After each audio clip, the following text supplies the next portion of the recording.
देखिए ये वीडियो है क्लास 12 के स्टूडेंट्स के लिए, और ये वीडियो मैं बेसिकली एनसीईआरटी बुक के बेस पे, ठीक है। तो एनसीईआरटी बुक में जो भी टॉपिक्स दिए गए हैं उसी के बेस पे आपको इसमें मिलेंगे, जो भी नॉलेज है उसमें मिलेगा। तो हम लोग स्टार्ट करते हैं आज फर्स्ट लेसन से। तो फर्स्ट लेसन जो एनसीईआरटी बुक में दिया गया है उसका नाम है रिप्रोडक्शन इन ऑर्गेनिज्म, ओके। और लैंग्वेज हम लोग हिंदी और इंग्लिश दोनों रखेंगे, क्योंकि हिंदी इंग्लिश दोनों नॉलेज रहेगा तो और बेटर आपका कॉन्सेप्ट फॉर्मेशन होगा, क्लियर। तो लेसन फर्स्ट का नाम है क्लास 12 में जो चैप्टर है रिप्रोडक्शन इन ऑर्गेनिज्म, ठीक। रिप्रोडक्शन इन ऑर्गेनिज्म, इसका अर्थ क्या होता है कि जो ऑर्गेनिज्म, देखिए यहाँ पे जो शब्द है इसमें लेसन के नाम से अंडरस्टैंड करिए, रिप्रोडक्शन इन ऑर्गेनिज्म। तो और हिंदी में इसको बोला जाता है जीवों में जन्म। तो यहाँ पे रिप्रोडक्शन का अर्थ ये है कि जब कोई भी जीव होता है, जीव का अर्थ है मान लीजिए कोई पौधा भी है या कोई भी जंतु, जितने भी लिविंग थिंग्स हैं, जब वो अपना संतान उत्पन्न करते हैं तो इस प्रोसेस को बोला जाता है रिप्रोडक्शन, ठीक है। मान लीजिए जैसे कि अब ये रिप्रोडक्शन की कई मेथड्स होती हैं, क्योंकि जीव बहुत ढेर सारे हैं, लाखों प्रकार के जीव हैं। ह्यूमन बींग्स है, डॉग है, डिफरेंट टाइप के पौधे हैं, आम का पौधा, बहुत से प्रकार। तो ये चैप्टर ऐसा नहीं है कि किसी एक स्पेशल ऑर्गेनिज्म के लिए है, ठीक है। तो जो पॉपुलर एग्जांपल्स हैं जिनका ज़्यादा अध्ययन किया गया, सबका मतलब कुछ न कुछ ऑर्गेनिज्म को इसमें इंक्लूड किया गया, ठीक है। और ऐसा भी नहीं कि सब ऑर्गेनिज्म को अलग से पढ़ा जा सकता है। तो ये मतलब एक कॉमन कॉन्सेप्ट आपका होना चाहिए, कॉमन जानकारी के लिए, तब आपको ये समझ में आएगा, ठीक है। तो रिप्रोडक्शन इन ऑर्गेनिज्म का चैप्टर का अर्थ इसमें ये हो जाएगा कि जितने भी ऑर्गेनिज्म होते हैं वो कैसे रिप्रोडक्शन करते हैं, कैसे अपना संतान उत्पन्न करते हैं, ठीक है। एक टॉपिक है जिसको बोलते हैं रिप्रोडक्शन। रिप्रोडक्शन को जो है हिंदी में बोलेंगे प्रजनन भी बोल सकते हैं और जनन भी बोल सकते हैं। तो जनन या प्रजनन, या अंग्रेजी में क्या बोलेंगे रिप्रोडक्शन, ये ऐसा प्रोसेस है, ये एक लाइफ प्रोसेस है, जीवों की ऐसी क्रिया है जिसके द्वारा वो अपने ऐसा संतान उत्पन्न करते हैं, क्लियर। या आप बोलेंगे reproduction is the process by which organism produce young once, ये अपने ऐसा संतान उत्पन्न करते, ठीक।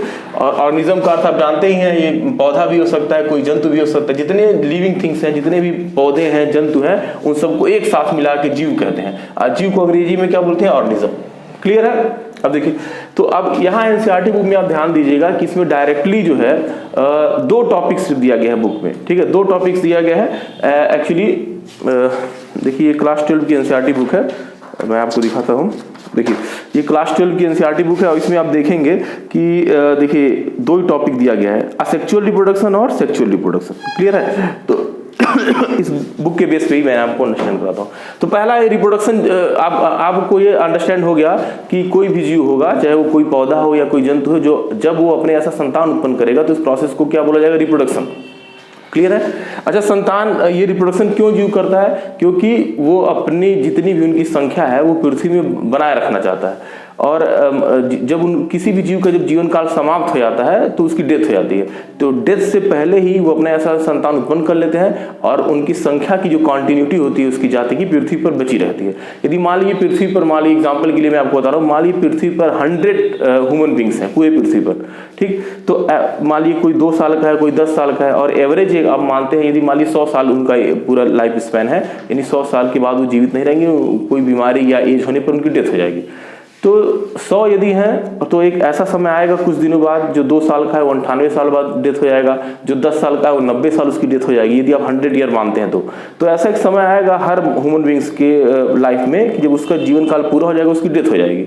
तो उससे पहले मान लीजिए 100 है, तो यदि संतान उत्पन्न नहीं कर रहा है तो 100 का जब भी समय आ जाएगा वो सब समाप्त हो जाएंगे, पृथ्वी पे कोई ह्यूमन बींग्स बचेगा नहीं।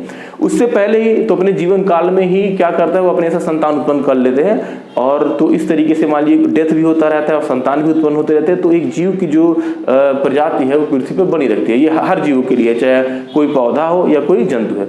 तो अब यदि रिप्रोडक्शन आप क्यों पाया जाता है, क्योंकि रिप्रोडक्शन के द्वारा ही कोई भी जो ऑर्गेनिज्म होता है या जीव होता है वो अपने जाति के अस्तित्व को या स्पीसीज के अस्तित्व को बचाए रखता है, क्लियर। तो देखिए मैंने आपको दिखाया कि एनसीईआरटी बुक में डायरेक्टली 2 टॉपिक दिए गए हैं, एक है असेक्सुअल रिप्रोडक्शन, दूसरा सेक्सुअल रिप्रोडक्शन। अच्छा, ये दोनों रिप्रोडक्शन है तो इसका अर्थ यह है कि ये दोनों प्रोसेस के द्वारा ही जीव अपने ऐसा संतान उत्पन्न करते हैं। इसमें भी संतान उत्पन्न होगा, इसमें भी संतान उत्पन्न होगा, दोनों प्रोसेस में, दोनों मेथड्स में। लेकिन डिफरेंस क्या होता है, ये यहाँ पे देखिए मैंने इसलिए पहले लिख दिया है गैमिट्स जो होते हैं, गैमिट सेल्स जो होती हैं ये बनते हैं, ये स्पेशल टाइप के सेल्स होते हैं गैमिट्स, जिनमें क्रोमोसोम की संख्या पूरी बॉडी से हाफ होती है। जैसे मान लीजिए ह्यूमन बींग्स में से कहा जाता है कि ह्यूमन बींग्स में जान लीजिए कि मानव का शरीर है, मानव का शरीर है, जितनी भी उसमें कोशिकाएं हैं उसमें नंबर ऑफ क्रोमोसोम, हर कोशिका में देखेंगे 46 क्रोमोसोम होगा। क्लियर है? मान लीजिए ये ह्यूमन बॉडी है, ठीक है, तो ये ह्यूमन बॉडी में हर कोशिका में 46 क्रोमोसोम होगा।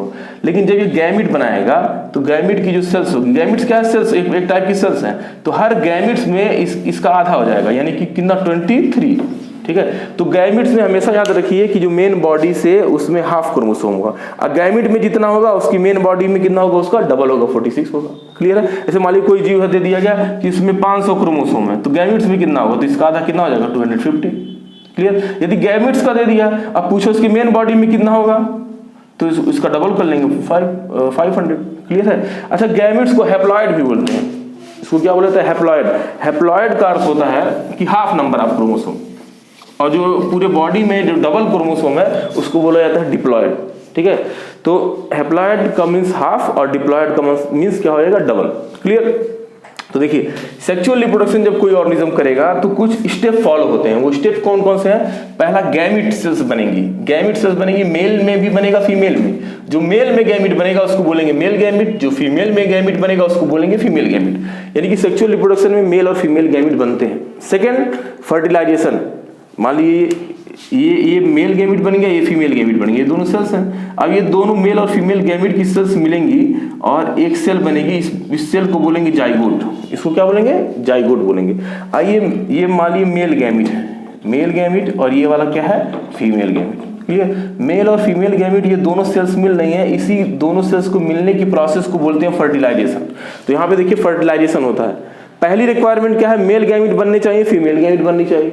दूसरी रिक्वायरमेंट क्या है, मेल और फीमेल गैमिट दोनों मिलेंगे, और ये मिलेंगे तो प्रोसेस को क्या बोलेंगे, फर्टिलाइजेशन। और जब ये दोनों बन जाएंगे तो जो सेल बनेगी, दोनों मेल और फीमेल गैमिट यानी फर्टिलाइजेशन के बाद, इस सेल को क्या बोलते हैं, जाइगोट। क्लियर है? तो इसमें आप देख रहे हैं नॉर्मली एक मेल बॉडी की भी आवश्यकता है, फीमेल बॉडी की आवश्यकता है, यानी कि मेल बॉडी में मेल गैमिट बनेंगे और फीमेल बॉडी में फीमेल गैमिट बनेंगे। ठीक है, तो ये टोटल प्रोसेस ये सब होती है, यानी कि गैमिट्स बनते हैं, फिर गैमिट्स मिलते हैं, प्रोसेस को बोला जाएगा फर्टिलाइजेशन। क्लियर? और फर्टिलाइजेशन जब हो जाएगा, यानी कि मेल और फीमेल गैमिट जब मिल जाएंगे तो क्या बनेगा, जाइगोट। ठीक, और नॉर्मली इसमें देखेंगे आपकी एक मेल बॉडी की भी नीड है, यानी कि दो बॉडी यहाँ पे नीड है, दो पेरेंट्स की नीड है, एक मेल और दूसरा फीमेल, लेकिन ये हमेशा सत्य नहीं है। ठीक, और यहाँ पे फिर देखिए असेक्सुअल रिप्रोडक्शन में क्या होगा। अब ये सभी प्रोसेस को फॉलो करते हुए जब नया संतान उत्पन्न होगा तो उस रिप्रोडक्शन को क्या बोलेंगे, सेक्सुअल रिप्रोडक्शन। क्लियर? आज जब ये सब प्रोसेस ना हो, इसके सिवा भी किसी दूसरे मेथड से इनके बिना भी एक नया जीव उत्पन्न हो जाएंगे, तो उन सबको क्या कहते हैं, असेक्सुअल रिप्रोडक्शन। क्लियर? देखिए, अब इसमें गैमिट्स का फॉर्मेशन नहीं होता है, किसमें, असेक्सुअल रिप्रोडक्शन में। फिर यहाँ पे फर्टिलाइज, जब गैमिट नहीं बनेगा तो फर्टिलाइजेशन भी नहीं होगा, फर्टिलाइजेशन नहीं होगा तो जाइगोट भी नहीं बनेगा। तो ये मेन डिफरेंस है, गैमिट का फॉर्मेशन नहीं होता है असेक्सुअल रिप्रोडक्शन में, फर्टिलाइजेशन नहीं होता है किसमें, असेक्सुअल रिप्रोडक्शन में, जाइगोट का फॉर्मेशन नहीं होता है असेक्सुअल रिप्रोडक्शन में। और नॉर्मली इसमें कितने पेरेंट की आवश्यकता होती है, सिर्फ सिंगल, एक बॉडी की आवश्यकता होती है, उसी के कुछ पार्ट्स वगैरह से नई बॉडी का फॉर्मेशन हो जाता है। I hope all of you understand. देखिए, अभी तक मैंने आपको क्या होता है कि जो लेसन का नाम है वो क्या है, रिप्रोडक्शन इन ऑर्गेनिज्म, मतलब जीव कैसे संतान उत्पन्न करते हैं। अब पूछे रिप्रोडक्शन क्या है, तो आप बताएंगे जीवों के द्वारा संतान उत्पन्न करने की प्रक्रिया को बोला जाता है रिप्रोडक्शन। क्लियर? और इंग्लिश में आप बोलेंगे reproduction is the process by which organism produce young ones. After that how many types of the reproduction, then two type, the first is the sexual reproduction and second is the asexual reproduction. Clear? फिर आप देखेंगे in the process of the sexual reproduction there are some steps are there, that step if there then we can say the reproduction is sexual reproduction. Okay, what are the step? First, gamete formation is necessary. Okay, in the case of the sexual reproduction, first gamete produce and the gametes are called male gamete and female gamete. Okay, and after that fertilization also happen. What is the meaning of fertilization? When male and female both gamete cells fuse together, the process is called fertilization. After that, the fertilization, what is produced? Zygote. And here we can see two parents are needed, one is male and one is female. Then it is called when by the following of that method a new body produced, then we can say the method is the sexual reproduction. And when we see the other hand on the asexual reproduction, there is no formation of gamete, there is no fertilization happen, there is no zygote formation happen, and only single parent is needed in the asexual reproduction. Clear? I hope all of you understand. फिर देखिए इधर आज हम जो लोग चर्चा करेंगे इसमें मेन इसमें कि जो असेक्सुअल रिप्रोडक्शन की जो मेथड्स होती हैं, ठीक है, इसके बारे में एनसीईआरटी बुक के बेस पे मैं आपको बताऊंगा। एक्चुअली देखिए अब यहाँ पे आपने यहाँ देखिए, क्योंकि एनसीईआरटी बुक में मैंने आपको पहले बताया कि सिर्फ 2 टॉपिक दिए गए हैं, एक क्या है असेक्सुअल रिप्रोडक्शन, दूसरा सेक्सुअल रिप्रोडक्शन। दोनों का डिफरेंस आपने अंडरस्टैंड कर लिया, आपको ये भी मालूम चल गया रिप्रोडक्शन क्या है, और आपको ये भी मालूम चल गया कि रिप्रोडक्शन ऑर्गेनिज्म क्यों करता है, अपनी जाति के अस्तित्व को बचाए रखने के लिए। क्योंकि हर बॉडी जो भी लिविंग थिंग है उनका एक फिक्स जो है लाइफ स्पैन है, उनकी प्राकृतिक मृत्यु कुछ समय के बाद हो जाती है, उसका लाइफ स्पैन कहते हैं, ठीक है। तो अब ये असेक्सुअल रिप्रोडक्शन के बारे में आज हम लोग चर्चा करेंगे कि असेक्सुअल रिप्रोडक्शन के बहुत से मेथड्स होते हैं। तो सभी मेथड को कुछ जो भी मेथड आपकी बुक में दिया गया उतना सिर्फ आपको जानना है, उससे ज्यादा आप मतलब कि ढेर सारी बुक पढ़ेंगे, अलग अलग मेथड उसमें दिया रहता है, फिगर भी दिए रहते हैं, लेकिन मैंने आपको पहले बताया कि जो एनसीईआरटी बुक में दिया गया है उसके बेस पे मैंने आपको बताया। अच्छा यहाँ पे देखिए ये जो है असेक्सुअल रिप्रोडक्शन का कुछ डाटा है, इसको यदि आप लर्न कर लेते हैं तो आपको इजी होगा, आप आसानी से आप इसको समझ जाएंगे। और इसके बाद एक काम और है, आपको फिगर बनाना पड़ेगा, ठीक, समझने का प्रयास करिए। देखिए असेक्सुअल रिप्रोडक्शन, देखिए हमारे एरो लगा है कि ये कुछ मेथड दिए गए हैं आपके एनसीईआरटी किताब में। पहला दिया गया बाइनरी फिजन।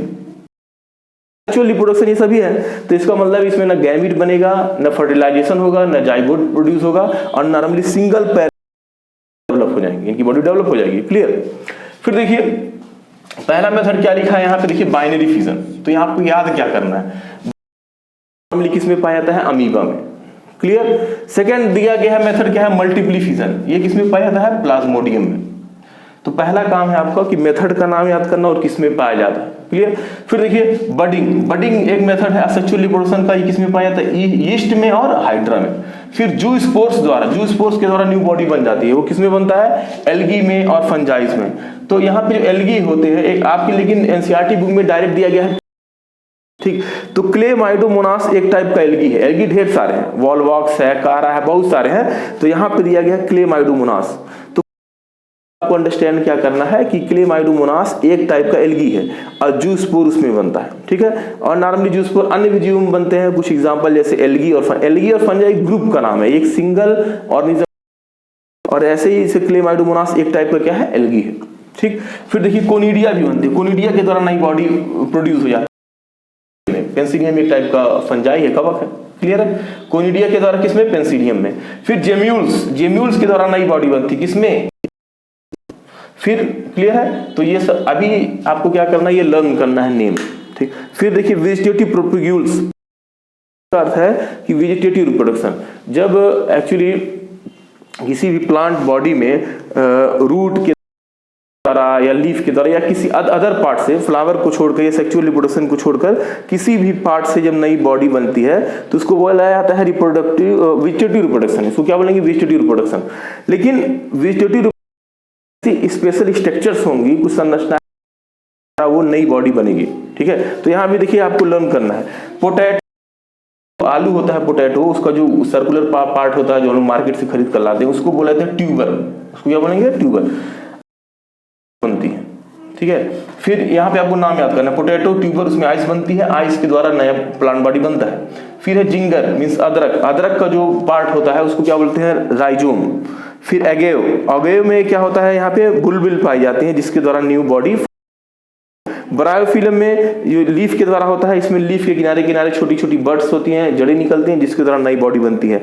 फिर वाटर हायासिंथ, इसमें ऑफसेट के द्वारा होता है। वाटर हायासिंथ का अर्थ क्या, तो आप देखें तालाब में जलकुंभी होता है तो उसको बोलते हैं वाटर हायासिंथ, ठीक।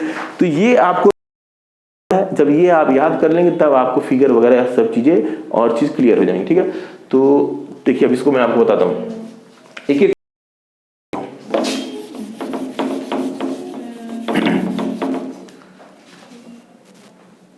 ठीक है।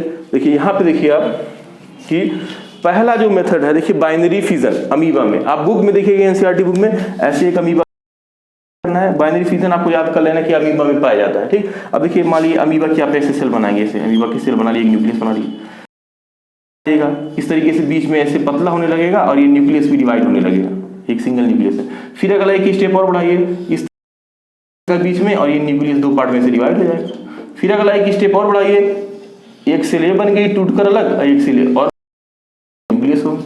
यही है binary fission. Binary means two, एक अमीबा, ठीक है, तो ये हो गया बाइनरी फिजन। क्लियर है? तो ये फिगर बना देना, अमीबा में पाया जाता है, इस तरीके से एक्सप्लेन कर सकते हैं। ठीक है, बुक में आप सेकंड देखिए, मैंने आपको बताया कि आपको क्या करना है कि फिगर बनाना और नाम याद करना है। फिर अब मल्टीप्ली फिजन में नहीं दिया गया, मैं आपको बता दे रहा हूँ। प्लाज्मोडियम की मान लीजिए आप बॉडी बनाइए, प्लाज्मोडियम है मान लीजिए। मल्टीप्ली फिजन का अर्थ है मल्टीपल, मतलब तो यहाँ पे क्या होता है कि एक प्लाज्मोडियम है और उसके ही बॉडी के अंदर ढेर सारे ऐसी सेल्स बन जाती हैं, ढेर सारी सेल्स बन जाती हैं, और ये आउटर लेयर का फट जाएगा तो जितने हैं सब ये ऐसे बाहर निकल जाएंगे। तो इसमें देख रहा है एक से ढेर सारा बन रहा है, तो इसलिए इसको क्या बोलते हैं, मल्टीप्ली फिजन। ये दूसरा मेथड कंप्लीट हो गया। फिर अगला है बडिंग। यहाँ पे आपने क्या लिखा एग्जाम्पल, यीस्ट में पाया जाता है। ठीक है, तो यीस्ट और हाइड्रा दोनों का फिगर दिया गया है एनसीईआरटी बुक में, ये मैं आपको समझाता हूँ। देखिए बडिंग, इसमें क्या होगा, पर ईस्ट मानी, ईस्ट में क्या होता है, ऐसे एक सेल होती है सिंगल ईस्ट। ठीक है, ईस्ट एक प्रकार की यूनिसेलुलर फंजाई है, एक कोशिका वाला वो फंजाई है, ईस्ट है ये। ठीक है, इसे आपने लिख दिया ईस्ट।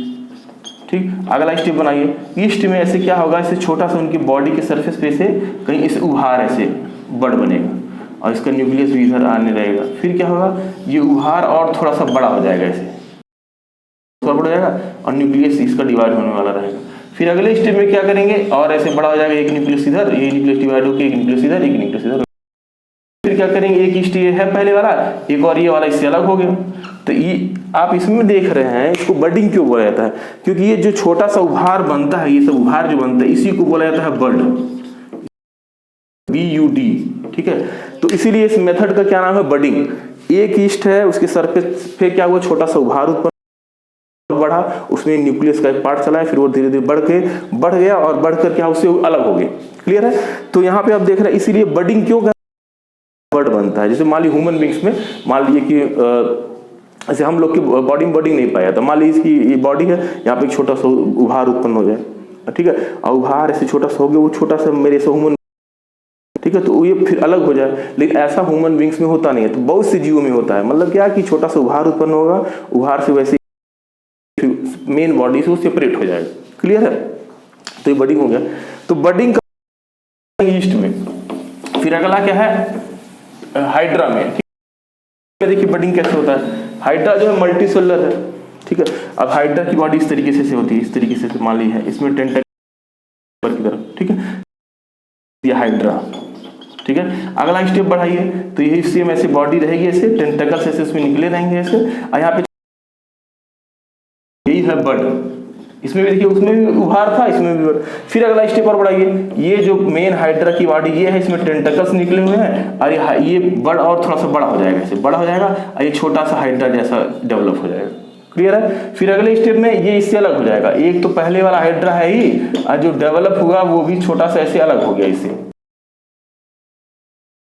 जनन हो गया, रिप्रोडक्शन हो गया, एक और बॉडी बन गई, और यहाँ पे छोटा ही कैसे होगा, बड, यानी कि छोटा सा उभार के द्वारा होगा। तो इसीलिए इस मेथड को क्या बोलते हैं, बडिंग। क्लियर है?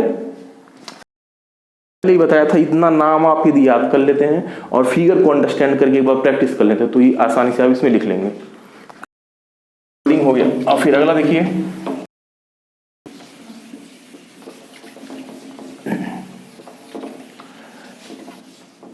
देखिए अगला जो मेथड है वो क्या है, जू स्पोर्स के द्वारा।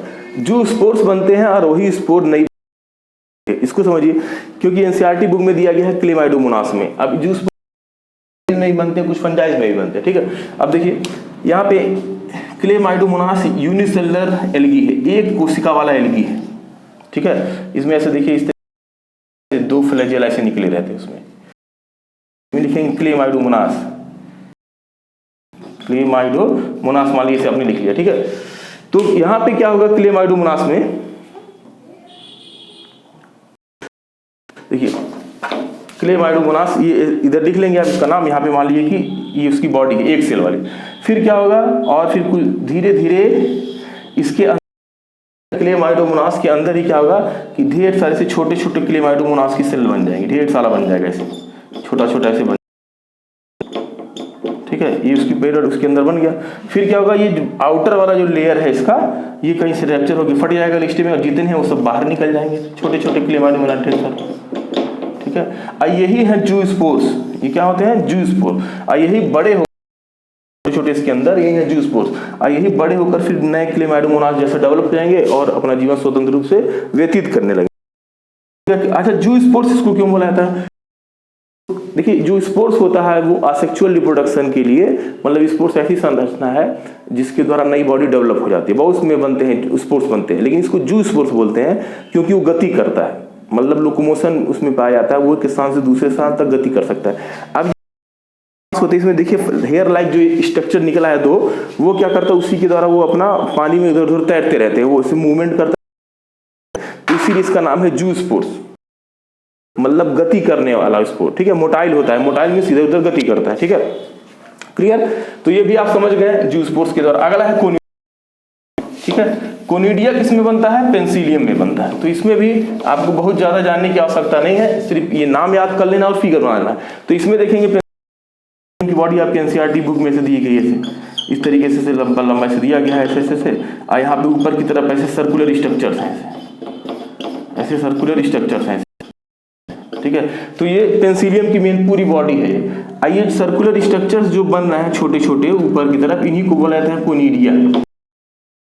अब होता है जब ऐसे कोनिडिया बनते हैं, जितने कोनिडिया इससे अलग होते हैं, अब वो हर कोनिडिया डेवलप हो गया ऐसा पेंसिलियम, क्लियर है।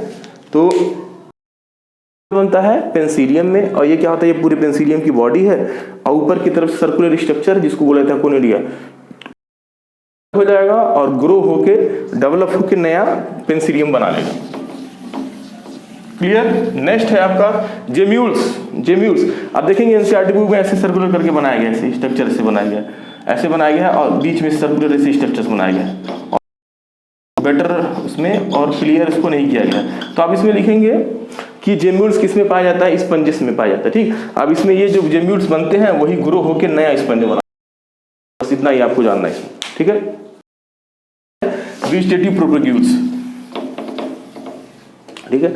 वेजिटेटिव प्रोपेग्यूल्स ये रिलेटेड है वेजिटेटिव रिप्रोडक्शन से। जब सेक्सुअल रिप्रोडक्शन नहीं होगा, कोई प्लांट है, तो प्लांट में मतलब कि के सिवा किसी और पार्ट से, मान लीजिए जो डेवलप प्लांट होता है, जो उसमें फ्लावर ही मेन पार्ट होता है सेक्सुअल रिप्रोडक्शन का, अदर पार्ट से हो जाए, ठीक है। तो ऐसे बहुत से पौधे हैं, तो वेजिटेटिव प्रोपेग्यूल्स पौधा डेवलप हो सके वेजिटेटिव रिप्रोडक्शन के द्वारा, उसी सभी स्ट्रक्चर्स को बोलते हैं वेजिटेटिव प्रोपेग्यूल्स। अच्छा, वेजिटेटिव प्रोपेग्यूल्स क्या क्या है? है, और उसके बाद फिर बल्बिल है, फिर उसके बाद क्या है, लीफ बड है, और ऑफसेट है। ये सब किस में पाया जाता है? जैसे पोटैटो में, समझिए आप, पोटैटो जो आलू होता है, इसका जो सर्कुलर जो पार्ट होता है, इसको ट्यूबर बोलते हैं। इसको क्या बोलते हैं? ट्यूबर। इसमें ऐसी छोटी क्या होती है, बड जेल लाइक स्ट्रक्चर होती है, इसको बोला जाता है आई। ये हम लोग का आंख नहीं, ठीक है, इसके लिए भी आई वर्ड यूज किया जाता है। अब यहीं से डेवलप में आप रख देंगे या काट के ऐसे कहीं रख देंगे आलू को, तो ये जो छोटी छोटी उभार है, अंकुर है, इन्हीं को आई बोलते हैं, उसी से एक नया पौधा डेवलप हो जाए, ठीक है। इतना ही आपको जाना है। फिर जिंगर में आप अदरक में ऐसे देखेंगे, मान लीजिए ऐसे अदरक है, ठीक है, तो इसमें ऐसे ऐसी संरचनाएं होती हैं, तो इसको पूरा राइजोम बोला जाता है। इसके भी इस पार्ट से किनारे से कहीं डेवलप होकर नया पौधा डेवलप हो जाएगा। अगे देखेंगे आप, इसमें किसमें पाया जाता है? बल्बिल में पाया जाता है, ठीक है, ठीक है। अगे किसमें पाया था? बुलबिल में, ठीक है। इसमें आप देखेंगे एक फिगर बनाया गया है एनसीईआरटी बुक में, ऐसे सर्कुलर ऐसे फिगर बनाया गया है, ठीक है, इस तरीके से फिगर बनाया गया। तो ये स्ट्रक्चर आपको बना लेना है, और यही सब पार्ट जो होते हैं वो डेवलप होकर नया बॉडी बना लेते हैं। ब्रायोफिलम की जो लीफ होती है, मान लीजिए ब्रायोफिलम की लीफ है, ठीक है, ब्रायोफिलम की लीफ, उसके किनारे किनारे से जड़ निकलने लगता है, किनारे किनारे, और इसी को बोलते हैं लीफ बड, और यही डेवलप होकर नया पौधा बना लेता है, क्लियर। ये फिगर आपके दिए। हायासिंथ का मैंने आपको बताया कि इसमें वाटर हायासिंथ को क्या बोलते हैं? जलकुंभी, ठीक है। ये क्या होता है, मान लीजिए कि ऐसे आप देखेंगे, ऐसे मेन ऐसे बॉडी होती है इसकी मेन, और यहाँ पे क्या होता है, ऐसे पत्ती ऐसे लग जाता है, और नीचे से जड़ निकल जाता है, फिर कुछ देर बाद ऐसे पत्ती निकल जाता है, फिर ऐसे तो ये ऑफसेट, इस स्ट्रक्चर को बोलते हैं, वाले कहीं से रैप्चर हो गया तो ये अलग अलग नए प्लांट डेवलप हो गए। तो ये मैं फिर से आपको बता दूं कि जो क्लास 12 का एनसीईआरटी बुक में जो दिया गया है, आपको इसमें जानना है कि रिप्रोडक्शन क्या है, फिर रिप्रोडक्शन कितने टाइप का है, 2 टाइप का, सेक्सुअल असेक्सुअल, दोनों में डिफरेंस क्या है, और असेक्सुअल रिप्रोडक्शन के मैंने आज जो आपको बताया कुछ मेथड बताया, तो इस मेथड का नाम याद करिए और फिगर आप तैयार करिए, ठीक है। फिगर बुक में दिया गया है और इसके बाद जब आप बुक पढ़ेंगे तो आपको ईजिली समझ में आएगा, ठीक है। और नेक्स्ट टाइम हम लोग फिर चर्चा करेंगे sexual reproduction. Okay, thank you.